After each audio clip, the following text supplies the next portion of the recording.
Hello everyone! Ako nga pala si Sir Zedric and this is Better Minecraft with Mine Colony.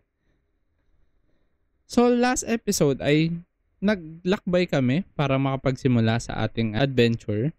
At sa kaduluduluhan ng episode na yun ay nagsimula na tayong maglapag ng supply ship na ito. Ang ating camp, masimulan na natin ang ating colony. So, ang ating mission ngayon ay, unang-una, ayusin natin ang ating backpack kasi medyo, madumi. Kaya, balik muna tayo dun sa ating, village. Kasi nandun pa ang ating mga gamit. Tapos, magka-craft tayo ng mga makakapag-upgrade sa ating backpack. Rada natin to. So, ito ang ating backpack. So, ang natin is auto eating ito. Tapos XP pump para kahit mamatay tayo, hindi natin mawawala ang ating levels kasi sisip-sipin lang ng bag yun. Tapos ano pa ba? Ito, tank. Kailangan talaga sa XP tank. Ay sa XP yan. Kaya simulan natin mag-upgrade. A few moments later. Ayun nga, natapos ko na ang aking backpack. Sa pag-upgrade nito ay nakakuha ako ng auto feeding na may filter na ito lang pwede ko kainin, na meron rin siya mga option na kung nabawasan lang ako ng health or nabawasan lang ako ng saturation. Sa tank naman is kakailanganin siya ng experience pump para yun yung magiging storage ng experience. Tapos next naman is yung auto crafting. Kasi ang problema sa akin kung pag nag-adventure ako is ang dami ko naiiwan at nakaka-craft na na crafting table. Kaya sayang naman yun. Wood din yun. Tapos yung stacking para kung mag-adventure ako at nag-gather ako ng mga resources is hindi masyado mabigat sa aking backpack. So habang ako'y nag-adventure ay ako'y nakakita ng isang outpost na tingin ko merong papakinabangan ako sa baba. Tara silipin natin. Ito kasing is, alam ko, saan nababasa ko ay merong spawner na 4 sa baba.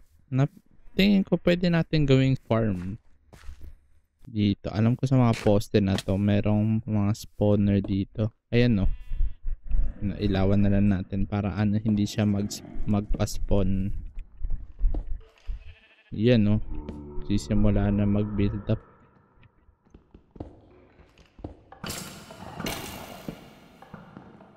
Tapos alam ko meron din dito. Yan Sipin nyo pag nagawa natin yung farm to. Paldo na tayo sa ating XP.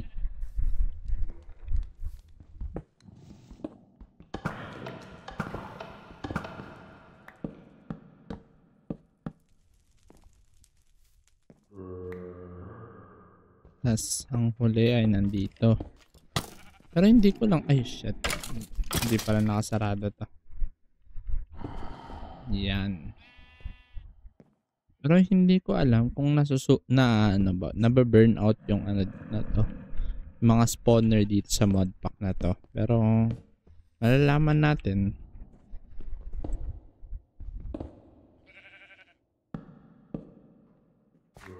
Yan. Ngayon i-clear natin lahat ng mga nag-spawn dito. Isa naman pala. At one hit na lang siya.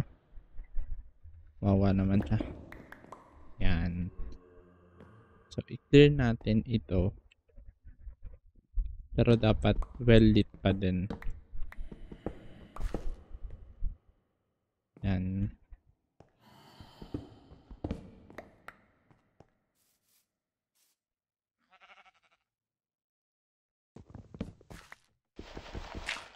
Yung classic na spawner na lang na parang pagdidikit-dikitin lang natin.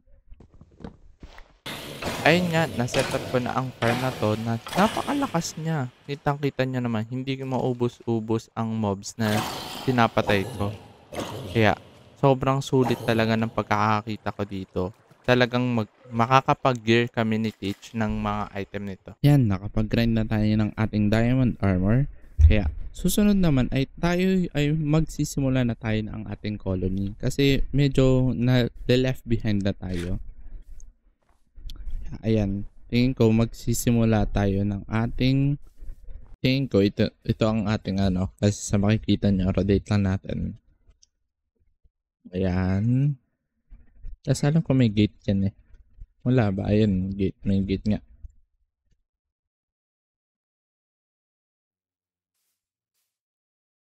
Wala natin onte. Yan. May gate yan pero sa makikita nyo napakaganda ng level 5 niya. Tingnan nyo.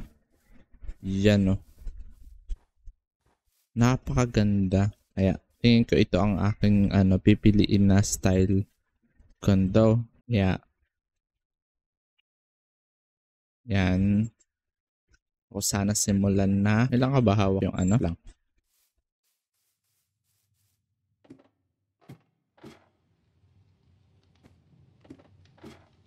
Saan ko nga ata hawak?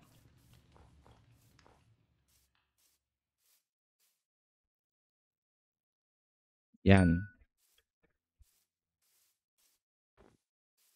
Tas ang sa pagkakaalam ko ay hindi dadating ang mga kung may wala sila matatapakan sa kanilang pagdating, kaya lalagyan natin sila ng maliit na platform. Kasi kaya kahit di naman kagandahan ng platform na yan kasi sisirain rin naman ng builder yan. Nagawa na tayo ng di naman kagandahan na platform. Yan. Yan, magdadagsaan na yan.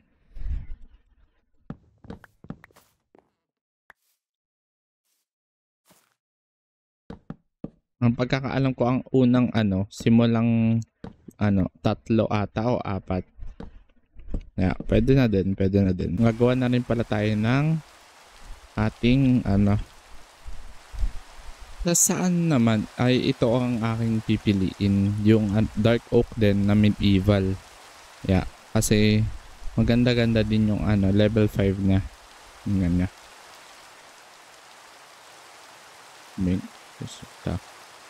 Yan no. Ang ganda ng level 5 niya. Yeah, build na natin yan. So nga wala pala tayong builders builders hut na Yan.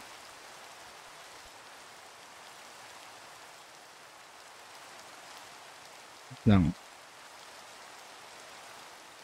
Tunog muna tayo para hindi tayo atakihin. Titignan natin yung yung requirements na material para makapagsimula na ang ating builder. Oo, gets ko na yan. Okay. Pero ang kasi medyo matagal-tagal ang kaya gawan natin na siya ng kanyang tools. Kasi medyo matagal ang paghuhukay niya.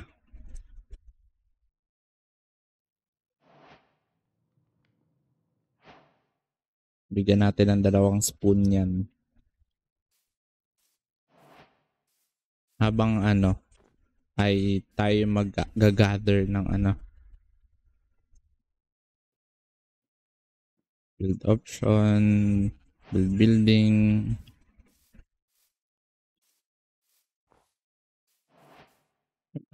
Call worker na agad. Can I help you? Yan. Yes. On it. Fulfill.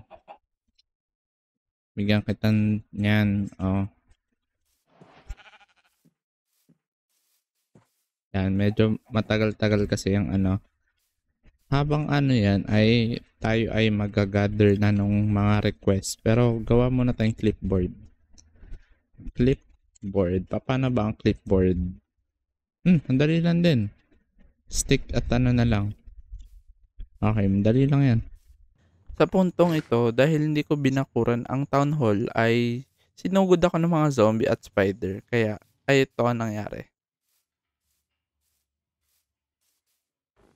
Hala, may namatay na nga. Hala, namatay na. Hala. Hala. Hala. Namatay sila. Yung builder ko namatay na. Hala. Yung builder ko namatay na.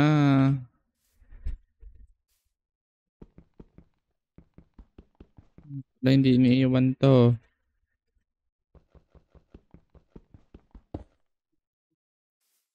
Saan na? Oh no.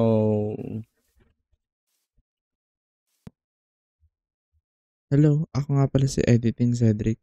And sa mga susunod na clips ay medyo malabo ang audio kaya pagpasensyahan nyo na si Sir Cedric. Yan lang.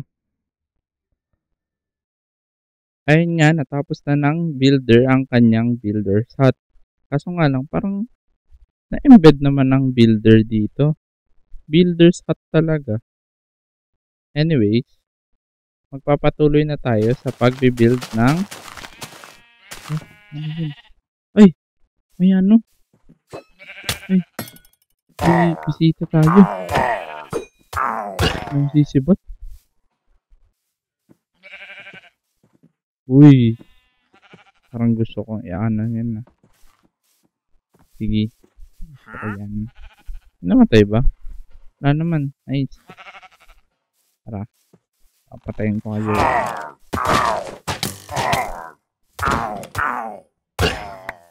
Yan. Isa. Na goodbye na. Babalikan ko kayo. Yan. Magre-raid tayo kasi isa sa achievement ang raid. At maganda-ganda din ang loot ng raid. Overworld raid. Ayun, pang netherite. Okay na. Okay na. Dito sa part na to ay gumagawa ako ng simple storage components na aking gagamitin as my main storage.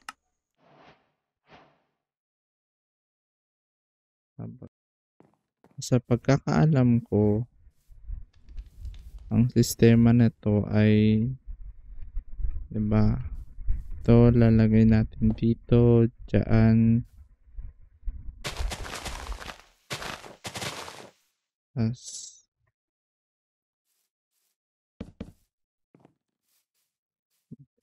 ay wait lang, akong axe, wala yan, tapos, hindi siya pwede magdikit daw eh.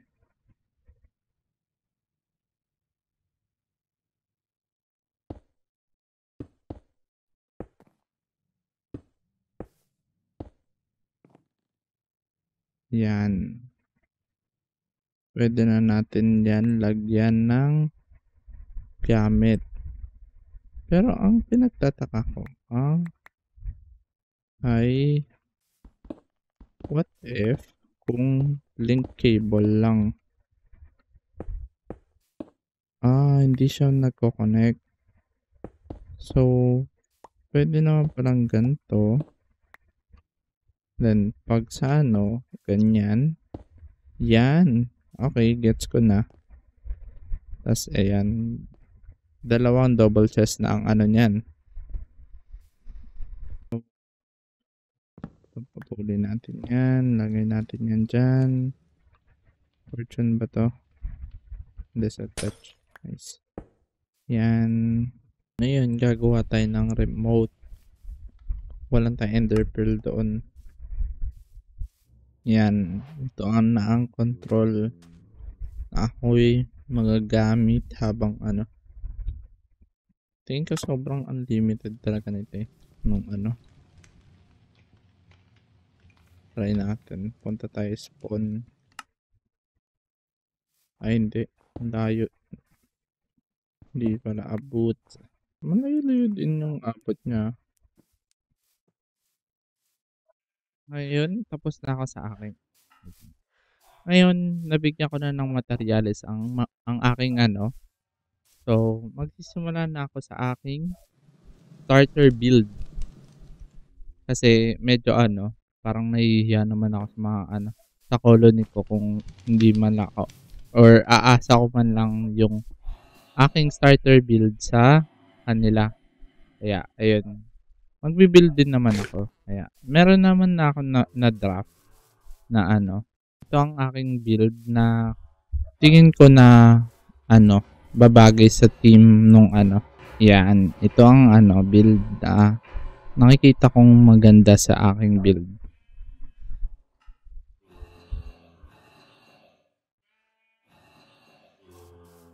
Ayan. Isipin mo, napakaganda niya, no? Pag nagharap silang dalawa. Sisimulan ko na ang aking pagbibuild. Ayun nga, natapos ko na ang ground floor na exterior. Halawak-lawak. Marami tayo pwede paggawan. Pwede tayo maglagay ng furnace, brewing, at iba pa. Tapos, pati yung flooring ng first floor ay nagawa ko na din. Ayan. Tapos, kaya ako huminto sa timelapse na to kasi gusto ko sanang iset up na ang tavern para may matutulugan na ang aking mga colony. Ayan. Nagtingin-tingin na ako. Tapos, ito ang nakikita kong maganda. Magagandahan ako saan na to. Ibaba natin. Yan. Hindi, okay yan.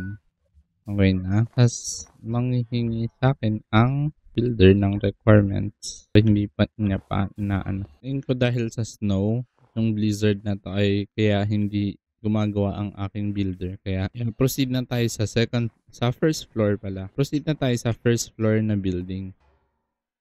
Yun nga, natapos ko na ang aking starter build. So, ito naman. So, tingin ko naman, aakma naman siya sa aking colony kasi, ayun nga, dark oak ang aking piniling colony at inugma ko ang ano na to, ang build na to sa dark oak para ano naman, hindi naman off sa aking colony. Tapos bago ko pakita ang loob ng ano na to, ay gusto ko sanang magsabi na salamat sa mga sumuporta sa una kong video. Talagang napaka-thankful ko na ayun nga, maraming sumuporta din sa akin na yun. Kahit sabihin ng mga ibang taong onti pa lang yan, pero para sa akin sobrang dami na yan. Kaya salamat at dito ko na rin tatapusin ang episode na to. Kaya salamat at paalam na din. Bye bye.